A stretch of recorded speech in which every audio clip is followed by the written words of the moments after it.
I never planned to destroy my husband's family, not at first.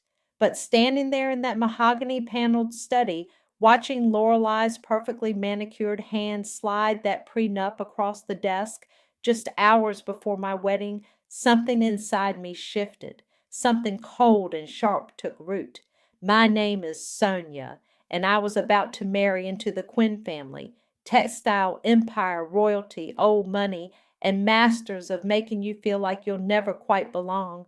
It's just a formality, darling, Lorelei cooed, her voice dripping with artificial sweetness. All our family spouses sign one. We have a legacy to protect. I looked at Kyler, my soon-to-be husband, silently pleading for support. He wouldn't meet my eyes, suddenly fascinated by his Italian leather shoes. Classic Kyler, handsome, polished, and completely spineless. I'd like my lawyer to review it first, I said, gripping my fashion degree diploma that I'd just picked up that morning. The ink was barely dry. Winston, my future father-in-law, chuckled. Come now, there's no time for that. The ceremony starts in 3 hours. Besides, what assets are you protecting? A collection of fashion sketches. I signed. The pen felt heavy in my hand, each stroke a small death to my dignity. But I signed. That evening at our wedding reception, Winston stood to give his toast. 300 guests in the ballroom, crystal glasses catching the light, and me in my custom designed gown, a gown I'd sketched myself during fashion school. To my son and his lovely bride. Winston raised his glass. May they honor our century-old legacy. Though, he paused for effect, I do hope Sonia learns that fashion isn't quite the same as business. Polite laughter rippled through the crowd. I smiled. I'd gotten good at smiling. Later, during the first dance, I watched Kyler's eyes drift to Carmen, a family friend in a red dress that cost more than most cars. She caught his gaze and held it a beat too long. I felt it then, that first crack in what should have been perfect. Your dress is gorgeous, Carmen gushed afterward, air kissing my cheeks. Where did you get it? I designed it, I said. Oh, how cute. She touched Kyler's arm. Remember when we used to play dress up, Kyle? That night, after everyone had gone home and Kyler was passed out from too much champagne, I sat at my vanity removing bobby pins from my hair. My phone buzzed with a notification. It was a DM from Odd Tech Startup Guru. Mr. Rains, I had to reach out. Since implementing your strategy, our profits have doubled in 6 months. You're a miracle worker. When can we schedule another consultation? I smiled at my reflection. Mr. Rains, my secret consulting alias, had just landed another success story.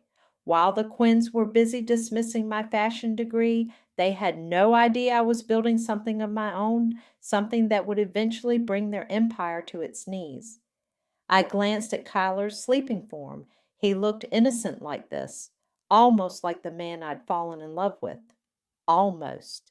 My phone buzzed again. This time it was Bridget, my best friend from fashion school. You okay? That toast was brutal. Want me to come over? No, I typed back. But remember that business plan we discussed? I think it's time. You sure?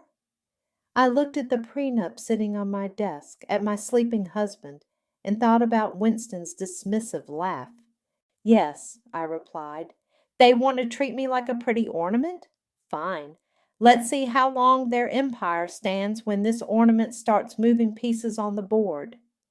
I put my phone down and started removing my makeup. In the mirror, I watched myself transform from blushing bride to something else entirely.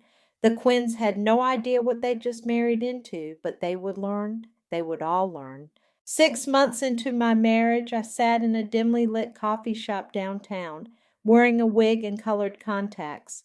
Across from me, Bridget struggled to contain her excitement. Holy shit! These numbers are real?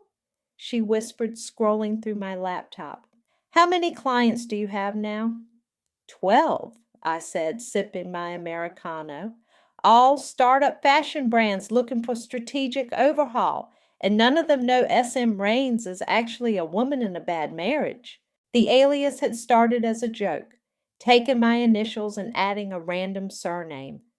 But in the male dominated business world, being Mr. Rains opened doors that Sonia Quinn never could. My phone buzzed. Kyler. Where are you, honey? Mother's expecting us for lunch. Shopping, I texted back. Lost track of time. Start without me. Bridget raised an eyebrow. Another lovely family lunch, where they'll probably discuss how I'm spending too much of their precious heir's money on clothes. I checked my watch. Speaking of which, I have a meeting in 30 minutes. The venture capital guy? I nodded. Grayson Boyd, CEO of Apex Ventures, had reached out to Mr. Rains after one of my client companies tripled their valuation in 8 months. Just be careful, Bridget warned. One slip and I know. I stood adjusting my wig. That's why you're officially the face of Rains Consulting. I'm just the mysterious boss who never shows up. The Apex Ventures office screamed power. All glass, steel, and spectacular views of the city. Grayson Boyd looked exactly like his LinkedIn photo. Sharp suit, calculating eyes, and a smile that said he knew something you didn't. Mr. Rains couldn't make it? He asked Bridget. He sends his regrets, she replied smoothly. I'm his chief operating officer. This is Sarah, our lead analyst. I opened my laptop, letting my expertise do the talking. 20 minutes into my presentation on restructuring failing fashion brands, Grayson leaned forward. Impressive analysis. Your understanding of the textile industry is intimate. I kept my voice neutral.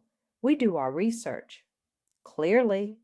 He slid a folder across the table. What do you make of this? Inside was Quinn Textiles' latest annual report. My heart skipped, but my face remained passive as I scanned the numbers I'd memorized weeks ago. Their profit margins are dropping, I said. They're losing market share to sustainable brands. Their supply chain is outdated and their labor practices are. I paused deliberately. Questionable, Grayson supplied. Legally precarious. He studied me for a long moment. How do you know so much about Quinn Textiles? Public records, I said smoothly, plus industry gossip. Did you know they just lost their biggest European distributor? I didn't. His eyes narrowed. That information isn't public yet. I shrugged. Like I said, gossip. After the meeting, my phone lit up with an encrypted message from an unknown number. Interesting presentation, Sarah. Quinn Textiles is ripe for acquisition.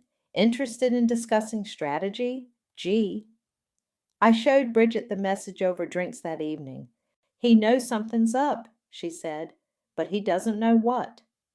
I twisted my wedding ring. And he needs me more than I need him. My phone buzzed again. This time it was Sydney, my sister. Found something interesting in their code. Their inventory management system has more holes than Swiss cheese. Want to see? I smiled. Sydney, my brilliant tech-savvy sister, had been helping me build analytics tools to track Quinn Textiles' inevitable decline. Send it, I replied. Later that night, I sat in my home office surrounded by spreadsheets and market analyses. Kyler was out networking, probably with Carmen again. The house felt huge and empty, just like our marriage. My laptop pinged with another encrypted message from Grayson. Quinn Textiles is bleeding money. Board meeting next week to discuss potential sale. Your insights would be valuable. Name your price. I looked at our wedding photo on the wall, at Winston's smug smile and Lorelei's cold eyes. Then I typed, not interested in price, interested in control. Let's talk. The game was changing, and this time I was writing the rules. Chloe's birthday party was exactly what you'd expect from the Quinns, excessive, showy, and designed to make everyone else feel inferior. I stood by the champagne fountain watching my sister-in-law hold court in her designer dress while Lorelei worked the room like a politician. "Did you see what Sonia's wearing?" Lorelei's voice carried deliberately across the terrace. "I told Kyler, maintaining a wife these days is so expensive. All those designer clothes. I smoothed my dress, a prototype from one of my client brands that cost a fraction of Lorelei's outfit. The irony made me smile. "Mother," Kyler called out weakly, "please." "Oh, darling, I'm just teasing." Lorelei air-kissed my cheek. "We all know Sonia has excellent taste, even if it is with other people's money." I excused myself to the powder room, pulling out my phone to check emails. 3 more startups wanted consultations with Mr. Raines. Our success rate was becoming legendary in certain circles. A text from Bentley, the PI I'd hired. Meeting confirmed, Carmen's apartment, 2 p.m. Tuesday. My hands shook slightly as I read it. I'd suspected Kyler's affair for months, but seeing confirmation still felt like a punch to the gut. "Everything okay?" Carmen appeared beside me, fixing her lipstick in the mirror. "You look pale." "Perfect," I smiled. "Love your perfume. Is it new?" "Oh, this?" She touched her neck. "It's a special blend, not available in stores." I knew. I'd smelled it on Kyler's shirts. Back at the party, Kyler cornered me by the bar. "You're acting superior again," he hissed. "Mother's trying to be nice." "Nice?" I laughed. "Is that what we're calling it?" "Why do you always have to make everything so difficult?" He grabbed another champagne. "This is why people don't warm up to you." I watched him walk away, straight to Carmen's side. They thought they were subtle. They weren't. My phone buzzed with an email from Grayson. "Startup pitch meeting tomorrow. Kyler Quinn requesting seed funding for new venture. Thoughts?" I opened the attached business plan. Kyler's innovative textile marketplace idea was basically a poorly conceived Amazon knockoff. He'd clearly been working on this with Carmen. Her consulting fee was buried in the budget. "Heading home," I texted Kyler later. "Migraine." Instead, I met Bridget at our secret office downtown. "Look at this," she said, showing me her screen. "I already bought the domain names he wanted, all of them, and the trademark he was planning to file, already registered under our shell company." I smiled. "How long until he notices?" "He won't, not until he tries to launch." She paused. "Are you sure about this? It's your husband's dream project." "Dreams built on lies deserve to die." I pulled up the surveillance photos Bentley had sent. Kyler and Carmen entering her building. Kyler and Carmen at private dinners. Kyler and Carmen in places a married man shouldn't be. That night, Kyler came home late, reeking of Carmen's special blend perfume. "Good news," he said, loosening his tie. "Had a great meeting with potential investors. Carmen thinks we might have a real shot." "Carmen thinks that, does she?" "She knows the industry," he said defensively. "Unlike some people, she actually understands business." I bit back a laugh. My consulting firm had just closed its 20th successful deal, while Carmen's last 3 ventures had failed spectacularly. "That's wonderful, honey," I said sweetly. "I'm sure it will be everything you deserve." He missed my meaning completely. Finally, someone who believes in me. I watched him head upstairs, then pulled out my phone. "Grayson, regarding Kyler's pitch.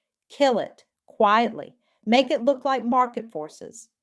The response came quickly. "Already done. Board rejected it an hour ago. Should I tell him, or would you prefer to watch?" I poured myself a glass of wine and settled into my home office. Through the window, I could see the lights of the city. Somewhere out there, Carmen was probably consoling my husband over his failed dream. Let them have tonight. Tomorrow, The real game would begin. We need to scale up, I told Sydney and Bridget in our secure conference room. Quinn Textiles is more vulnerable than ever. Sydney spun her laptop around. Look at this. Their supply chain is a mess. They're still using software from 2010, and I found evidence of wage violations in 3 overseas factories. That's not all, Bridget added. Their biggest competitor just launched a sustainable line. Quinn's stock dropped 12% this morning. I stood at the window watching rain streak down the glass. Time to move. You both know what this means? Once we start, there's no going back. They exchanged looks. Sydney spoke first. We're with you, sis, all the way. My phone lit up with Grayson's name. Interesting report landed on my desk, he said when I answered. Someone leaked internal documents showing Quinn Textiles has been falsifying environmental compliance records. How unfortunate, I replied, winking at Sydney, who'd orchestrated the leak. Any comment from the board? They're scrambling. Winston's calling it a smear campaign, but the numbers don't lie. He paused. I'm prepared to make an offer through a holding company with your help navigating the obstacles. Send me the details. Back home, I found Kyler drunk in his study. His startup rejection had hit harder than expected. It doesn't make sense, he slurred. The numbers were perfect. Carmen checked them herself. Maybe Carmen isn't as business savvy as you thought. I handed him water. How's your father handling the stock drop? He's furious. Says someone's trying to destroy us. Kyler looked up, eyes bloodshot. You don't seem concerned. Why would I be? The prenup ensures I get nothing if we fail, remember? The next morning I met with an analyst who owed Mr. Raines a favor. By afternoon, his scathing report on Quinn Textiles' outdated practices was circulating through investment firms. My phone buzzed constantly, Bridget. Stock down another 8%. Sydney, 3 more violations found in Asian factories. Grayson, board meeting called for tomorrow. They're panicking. I was reviewing acquisition paperwork when Kyler burst in. Emergency family dinner, now. The Quinn mansion felt like a funeral home. Winston paced the dining room while Lorelei stress-arranged flowers. Someone is attacking us, Winston announced. First the leaked documents, then the analyst reports. Now our investors are pulling out. We need to modernize, Chloe suggested. Our image is fine. Winston slammed his hand down. This company survived the Great Depression. We don't need advice from your generation of remoras. I sipped my wine. What's a remora? A parasitic fish, he sneered. That attaches itself to sharks and feeds off their success, like today's women who marry into wealth instead of earning it. Kyler shifted uncomfortably, but said nothing. Typical. Later that night, my encrypted phone buzzed. It was Winston's personal assistant. They're selling. Board voted 7-2. Mr. Quinn is announcing tomorrow. I forwarded the message to Grayson, adding, time to move. Have RR Holdings make the first bid. RR Holdings, my shell company, named after the sweet revenge it would deliver. Bridget called immediately. It's happening? For real? Send the files, I replied. All of them. Every document, every violation, every secret we've gathered. It's time the shareholders saw exactly what they're invested in. Sonia, she hesitated. You should know. Some of these came from Chloe. She's been feeding us information, trying to sabotage her father. I laughed. Of course she had. Chloe had always hated playing second fiddle to Kyler. My regular phone lit up with a text from Lorelei.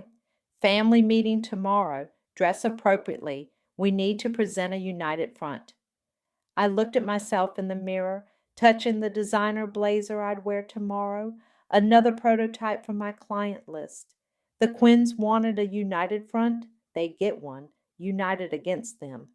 It's done, Grayson messaged.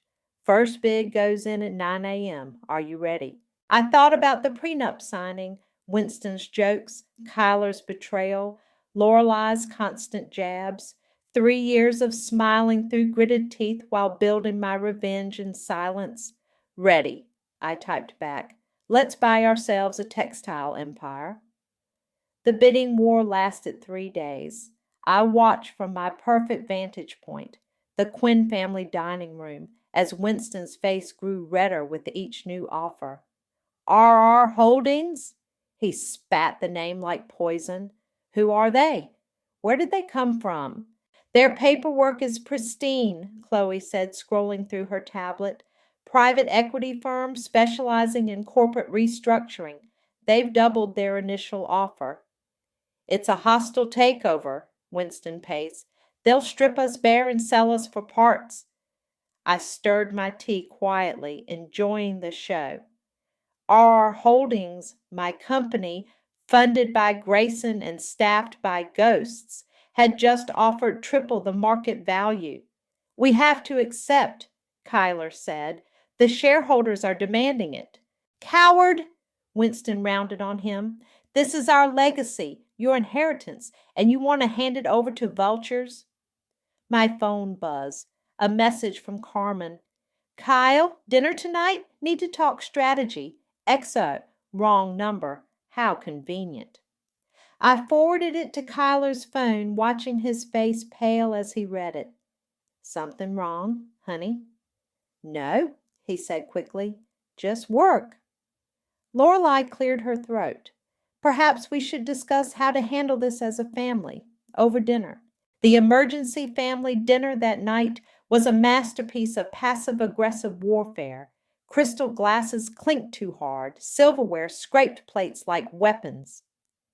At least we still have each other, Lorelei said, reaching for her third glass of wine. Unlike today's women who only care about themselves. Right, Sonia? Absolutely, I smiled. Loyalty is everything. Speaking of loyalty, Winston cut in. What do you make of all this, Sonia? You've been awfully quiet. Oh, I'm just trying to understand, I said innocently. Isn't this how business works? The strong consume the weak? His eyes narrowed. You'd know all about consumption, wouldn't you, with your shopping habits? Father, Kyler started. No, he's right. I set down my fork. I do know about consumption, just like I know about Carmen's special blend perfume, the one that keeps showing up on your collar, Kyler. Silence fell like a guillotine. I don't know what you are, Kyler began. Check your phone again, I suggested. She seems eager to discuss some strategy. Lorelei's face went from red to white. How dare you accuse? Oh, I dare quite a lot these days. I stood up. Now, if you'll excuse me, I have a headache. Back in my home office, I opened my laptop to find an encrypted file from Bridget. Inside were documents, hundreds of them, leaked straight from Quinn Textiles' servers. Where did these come from? I messaged her. Chloe sent them. Said she's tired of Daddy's bullshit. There's more coming. I scrolled through internal memos, damning emails, proof of every shortcut and violation the company had ever committed. Winston's arrogance had left a paper trail a mile wide. My phone rang. Kyler. Baby, please, he slurred. Let me explain about Carmen. Explain what? The affair? The lies? Or how you let your family treat me like garbage for 3 years? I love you, he tried. Come to bed. Let me show you. No thanks. I'm busy reading about your father's creative accounting practices. Silence, then. What did you say? Nothing, honey. Get some sleep. Big day tomorrow.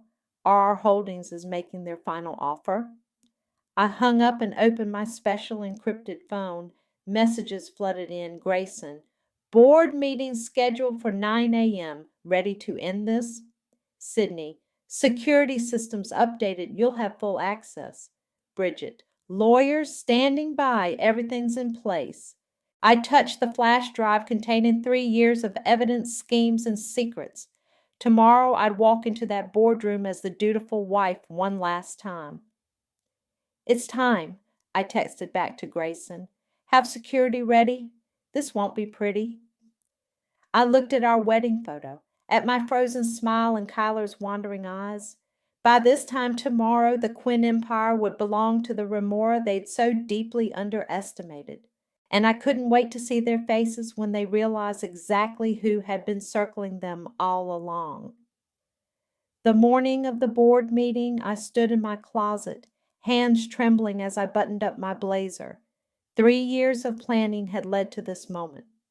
My phone lit up with a text from my therapist. "Remember what we discussed. Breathe. You're stronger than your fear." I'd started therapy 6 months into my marriage, weekly sessions hidden between fake shopping trips and spa appointments. Dr. Ross had helped me survive the gaslighting, the constant belittling, the slow erosion of my self-worth. "You're not crazy," she'd told me during one particularly bad session. "They're trying to make you doubt yourself. Don't let them." Kyler was already gone when I went downstairs. Another breakfast meeting with Carmen, no doubt. My security app showed his car at her apartment building. "Ready?" Bridget's voice came through my earpiece. "Almost." I opened my safe and pulled out a red folder. Every document, every photo, every piece of evidence we'd gathered. "How's the boardroom?" "Full house. Winston's practically having a stroke. Grayson just arrived with the RR Holdings paperwork." I touched the folder. "And the USB drives?" "Under every seat, just like you asked. Time locked to release everything the moment you give the signal." My hands stopped shaking. Calm settled over me like armor. The Quinn Textiles building looked different today. Security nodded as I walked in. They'd been quietly replaced with Grayson's team weeks ago. The elevator ride to the top floor felt like ascending to my own execution. Or maybe theirs. "Mrs. Quinn," Winston's secretary greeted me. "The board is waiting. Mr. Quinn requested you sit in as moral support." Of course he did. They still thought I was just decoration. I could hear Winston's voice through the door. "This hostile takeover will destroy everything we've built. RR Holdings is nothing but a pack of vultures." I pushed open the door. Every head turned. "Sorry I'm late," I said softly. "Sonia," Kyler jumped up. "What are you doing here?" "Sitting in as moral support."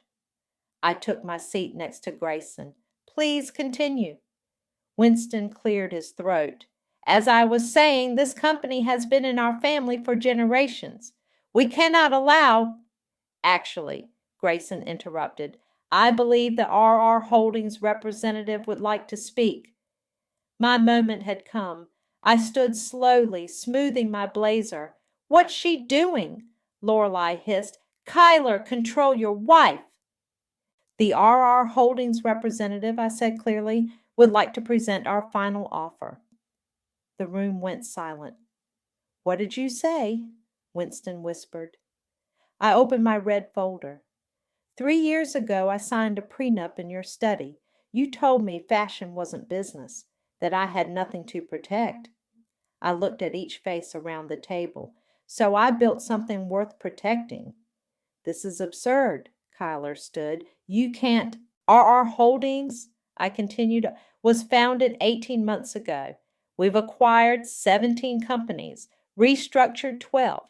Our profit margins are triple industry standard." I smiled. "You might know us better as Raines Consulting." Recognition dawned on Chloe's face. "S.M. Raines? Sonia Mills? Raines? Very good," I nodded, though I prefer just Sonia. Winston lunged forward, but security blocked him. "You manipulative little—" "Careful," I warned. "The USB drives under your seats contain every document Chloe leaked, every photo of Kyler and Carmen, every illegal transaction you've ever hidden." I pressed a button on my phone, and they just went live to every board member's email. Tablets and phones began buzzing around the table. Faces paled as they scrolled. "You can't prove," Winston started. "I can prove everything." I cut him off. "The only question is, do you want this to become public?" Kyler slumped in his chair, face ashen. "Why?" "Because you all taught me something valuable." I placed the acquisition papers on the table. "Never underestimate the woman you think you're destroying." I clicked my pen. "Now, shall we discuss terms?" The room erupted into chaos, but I remained standing, perfectly still. In my ear, Bridget whispered, "You did it."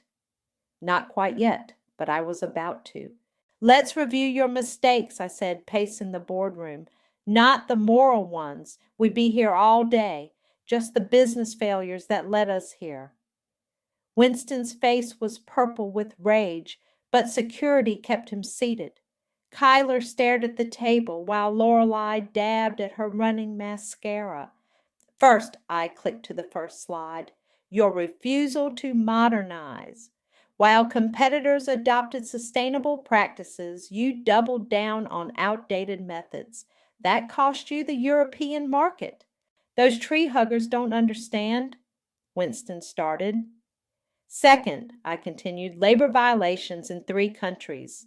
I have signed statements from workers, payment records, everything. The fines alone would bankrupt you."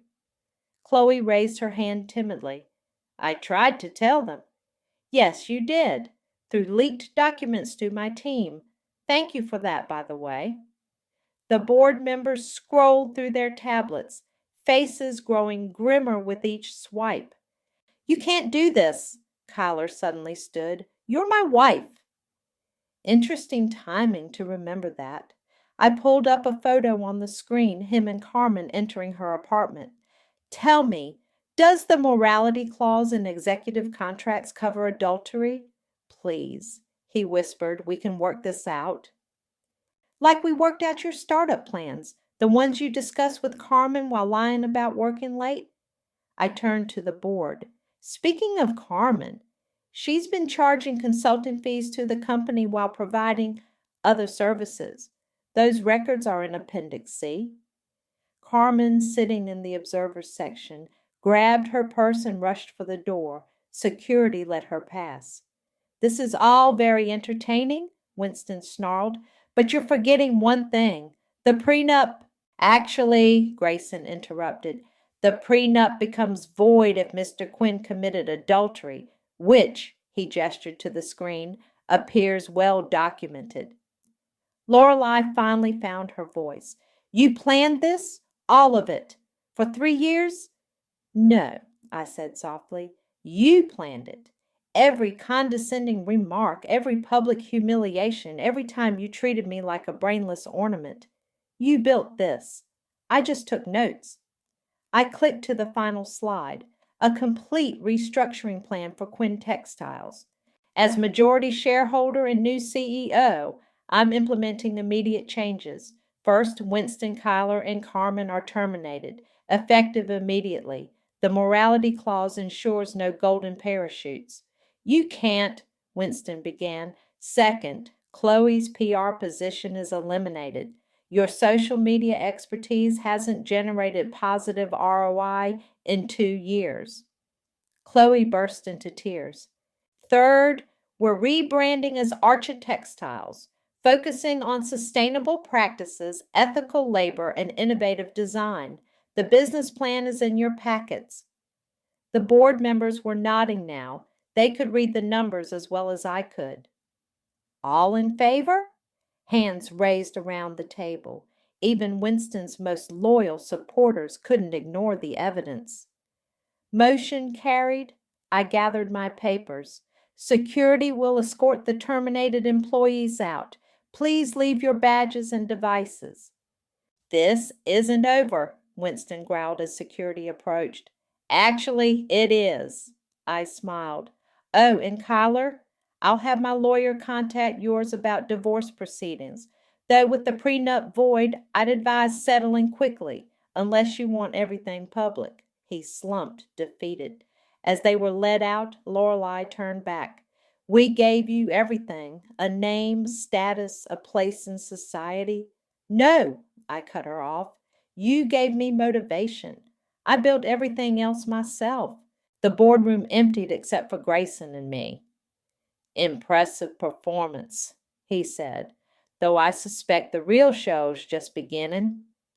My phone was already buzzing with media inquiries. The story would break within hours. Let them come, I said. I have nothing to hide. And the consequences? I thought about the years of therapy ahead, the trust issues I'd need to work through, the nights I'd wake up angry or crying. Some prices are worth paying. As I packed my briefcase, a message came from Bridget. Your office is ready, CEO. I stepped out of the boardroom, heels clicking on marble floors that now belonged to me. Employees whispered as I passed, news already spreading. At the elevator, I caught my reflection in the polished doors. I looked different somehow, stronger, clearer. The doors opened and I stepped in. As they closed, I heard running footsteps and Kyler's voice. Sonia, wait! But I was already gone, rising up to my new office, my new life, leaving the ruins of the Quinn Empire far below. The media storm hit exactly as expected. I sat in my new office, watching the headlines scroll across my screen while Bridget read them aloud. Fashion graduate takes down textile empire. Quinn dynasty falls to CEO ex-wife. My favorite, revenge served on sustainable fabric. How's the stock? I asked. Up 12% since the announcement. Investors love the new direction. She paused. Kyler's lawyer called again. Of course he had.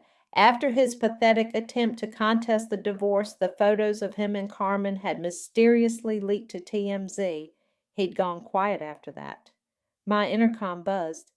Miss Mills, your sister's here with the prototype samples. Sydney burst in carrying fabric swatches. The sustainable bamboo blend is perfect. Feel this. I ran my fingers over the material. Soft, durable, exactly what we needed for the relaunch. Have you seen this? Sydney held up her phone. A viral video of Lorelei having a meltdown at her country club, screaming about betrayal and ungrateful gold diggers. She's been banned from 3 social clubs now, Bridget added. Apparently she tried to start a smear campaign against you, but nobody's buying it. My phone lit up with a text from Grayson. Winston spotted at airport. Tickets to Monaco. Want me to flag immigration? Let him run, I typed back. The lawsuits will find him anywhere. A knock at my door. Chloe stood there looking smaller without her designer armor. Can we talk? I gestured to a chair. She sat, fidgeting with her purse. I know I don't deserve any favors, she said, but I helped you. With the documents? You helped yourself, I corrected. Trying to hurt your father? There's a difference. Please, I need a job. Nobody will hire me after... After what? The failed influencer career? The embezzled PR budget? Or the leaked company secrets? She started crying. Real tears this time, not the practice ones she'd use at board meetings. I can offer you an entry-level position in marketing, I said finally. Starting salary, no privileges. You'll earn everything from now on. Thank you, she whispered. I won't forget this. Yes, you will. That's why it's in writing. I handed her a contract. Start Monday. After she left, Sydney raised an eyebrow. That was generous. That was strategic, I corrected. She knows the industry, and now she knows her place in it. My laptop chimed with an email from Dr. Ross. Saw the news. How are you really doing? I thought about it. The nightmares had stopped. The anger had cooled into something more productive, but the lessons, those would stay with me forever. I'm ready for my next chapter, I wrote back. Bridget cleared her throat. Speaking of chapters, Carmen's book deal fell through. Apparently nobody wants to publish my side of the story when there's video evidence proving it's lies. I stood and walked to the window. The city sprawled below, full of possibilities. On my desk, a framed magazine cover showed our new sustainable collection, designs I'd sketched years ago, finally brought to life. Ms. Mills? My assistant's voice came through the intercom. The Sustainable Fashion Summit called. They want you to give the keynote speech. Tell them yes, I said. Topic: how to build something from nothing. Sydney hugged me from behind. You didn't build from nothing. You built from pain, from anger, from their mistakes. And now? Bridget asked. I touched the window, my reflection overlaying the city skyline. Now I build for me. My phone buzzed one last time. A message from an unknown number. I'm sorry for everything. K. I deleted it without responding. Some chapters need to stay closed. Come on, I told Sydney and Bridget. We have a company to run. They followed me out, past the new logo, past the employees who now looked at me with respect instead of pity, past the empty offices where the Quinns once ruled. I didn't feel the weight of revenge anymore. I felt something better. Freedom. The freedom to create, to lead, to be exactly who I was always meant to be. The empire hadn't fallen. It had evolved, and so had I.